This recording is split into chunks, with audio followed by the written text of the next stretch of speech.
Secrétaire général, Monsieur le Président de la République française, Votre Altesse Sérénissime, Vos Excellences, Mesdames et Messieurs les chefs d'État et de gouvernement, Vos Excellences, Mesdames et Messieurs les ministres, Mesdames, Messieurs, au terme de ce 19e sommet de la francophonie, le Cambodge souhaite exprimer sa profonde gratitude à la France pour l'organisation de ce bel événement en ces lieux emblématiques, le château de Villers-Cotterêts et le Grand Palais. Nous souhaitons mettre en exergue les actions menées par Madame Louise Mouchiki-Wabo, secrétaire générale de la francophonie.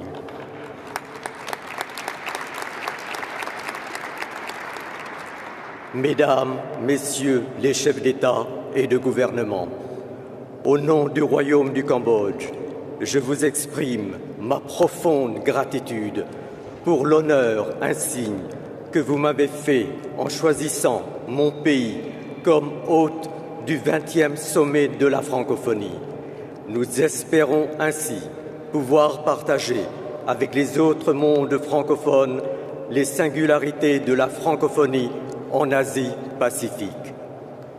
Quel plus bel hommage pouvait être rendu à son regretté roi, Sa Majesté Norodom Sihanouk, mon auguste père, qui a œuvré aux côtés des 3 autres fondateurs de la francophonie, Léopold Sédar Senghor du Sénégal, Habib Bourguiba de Tunisie et Hamani Diori du Niger.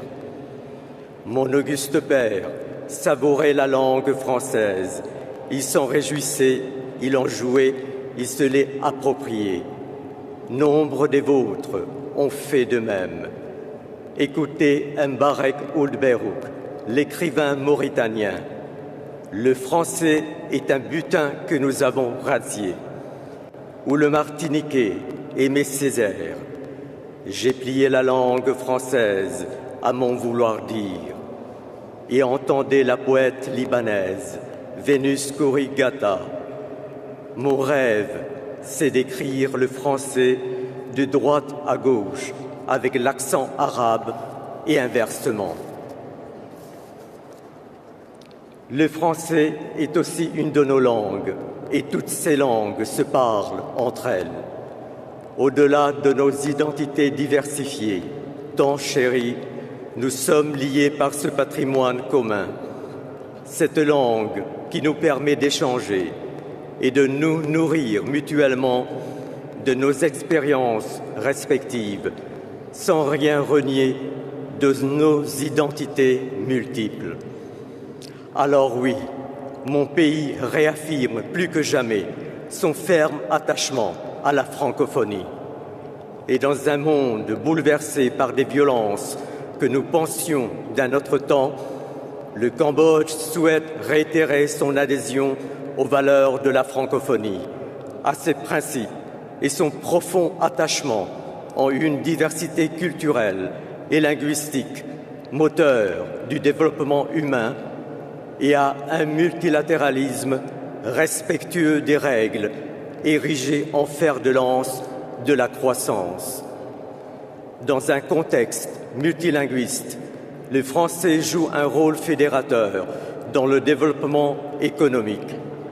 La mission économique et commerciale organisée en 2022 par l'Organisation internationale de la francophonie au Vietnam et au Cambodge avait ainsi été l'occasion, Madame la secrétaire générale, de constater avec vous les opportunités d'affaires entre cette partie de l'Asie et le reste du monde francophone, en y incluant évidemment nos partenaires du continent africain. Cette ambition nous porte et le gouvernement royal, conduit par notre Premier ministre, Samdech Moha Bobo-Tepadei Hunmanet, s'y est engagé.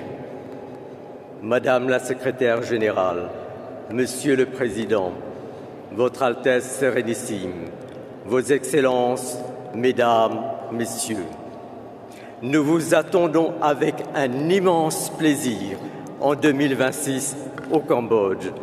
Une occasion aussi pour vous de découvrir l'envoûtante beauté du site d'Angkor, âme de notre nation et berceau de la culture khmère. Site exceptionnel, inscrit sur la liste du patrimoine mondial de l'UNESCO. Les temples d'Angkor ne sont pas uniquement un joyau d'architecture, ils sont l'aboutissement d'une intime entente entre nature, culture, spiritualité et innovation. Le Cambodge, avec sa richesse culturelle, aussi bien matérielle qu'immatérielle, offrira un cadre enchanteur, éminemment propice à la promotion d'une diplomatie culturelle francophone ouverte à toutes les expressions. Nos anciens avaient compris que la culture est condition et vecteur de développement, qu'une relation harmonieuse entre environnement et être humain s'imagine, se réfléchit, se construit.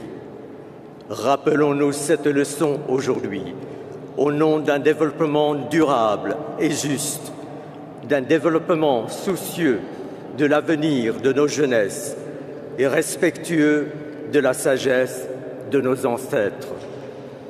C'est avec la fébrilité et la fierté d'un pays qui reçoit pour la première fois les membres de sa vaste famille francophone que le Cambodge vous invite en 2026 dans notre beau royaume, connu pour le sourire de son peuple.